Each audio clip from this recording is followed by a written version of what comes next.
सकती है। रेवाड़ी में उनको भाषण दिए हुए 8 साल हो गए, 8 साल में याद नहीं आया उनको।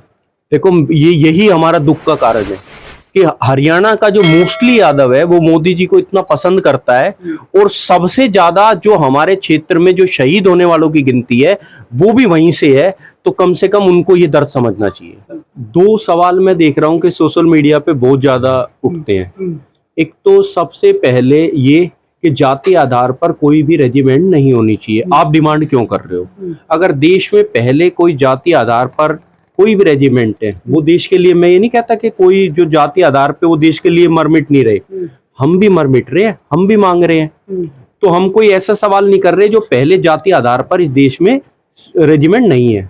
दूसरी बात ये उठती है कि हमारे जो देश के और हमारी कम्युनिटी के और एक जो बैकवर्ड के मसीहा रहे हैं मुलायम सिंह यादव, उन पे बड़ा सवाल उठता है कि उनके समय में ये रेजिमेंट पूरी क्यों नहीं बनी। देखो, या तो रेजिमेंट जब बन सकती है जब इस देश में एक बड़ा नेता हो, या तो इंदिरा गांधी के समय तक बन सकती थी, क्योंकि इसके लिए एक देश का एक कानून है कि किसी भी जो हमारे राव इंद्रजीत जी हैं, उन्होंने कहा था, जब क्वेश्चन पूछा था तो पार्लियामेंट से भी आंसर आया है कि जाति आधार पर कोई भी रेजिमेंट नहीं बनेगी, जो अभी तक एक लॉ है। उस लॉ को अगर कोई चेंज करा सकता है तो वो देश में या तो आज के समय में हमारी रेजिमेंट बन सकती है, क्योंकि हमारा बहुत बड़ा जो क्षेत्र है वो मोदी जी को पसंद करता है, हिंदुत्व का बहुत बड़ा चेहरे हैं हमारे यूथ के लोग।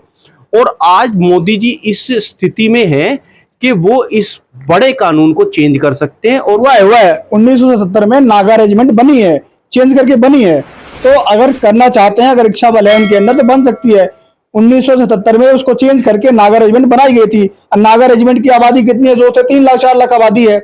यहाँ तो 26 करोड़ यादव की बात हो रही है। बिल्कुल ठीक कहा आपने। यही मैं कह रहा हूं कि इच्छा शक्ति जो है वो तब हो सकती है जब सरकार किसी के अच्छे नेतृत्व के कंट्रोल में चल रही हो। और आज मोदी जी जो है वो बहुत अच्छे से हमारे इस बात को मान सकते हैं और अहिर रेजिमेंट को वो बना सकते हैं। सरकार इस पावर में है कि वो बना सकती है। रेवाड़ी में उनको भाषण दिए हुए 8 साल हो गए, 8 साल में याद नहीं आया उनको।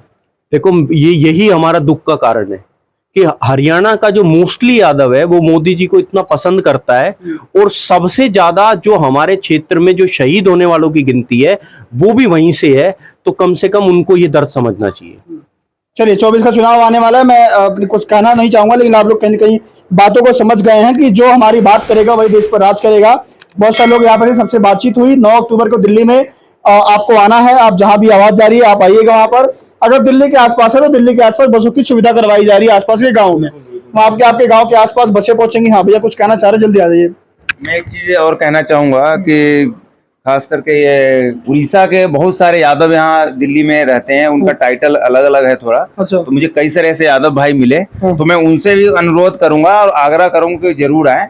और उड़ीसा वाले भाइयों से खास करके मैं आग्रह करना चाहता हूँ। नहीं, ये वीडियो पूरे देश भर में जाएगी और सभी देश के यादव आएंगे। और एक चीज और मैं बोलना चाहूंगा कि बहुत सारी जातियां हैं, मोदी जी चाहे तो अपना सर्वे करा ले, अगर किसी जातियों की इससे अगर कोई ऑब्जेक्शन है।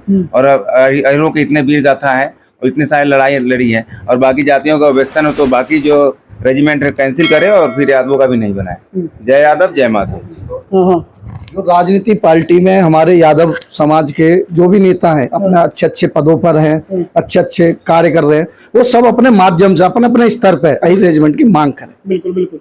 हमें मतलब वही है कि जो हमारी बात करेगा कहीं न कहीं समाज उन्हीं के साथ रहेगा, और जो हमारी काम का नहीं होगा हमारे काम का भी नहीं है। कहीं न कहीं हमारी बात को समझना पड़ेगा। सहमत हैं आप लोग? है ना? कहीं न कहीं हक है हमारा। जय यादव, जय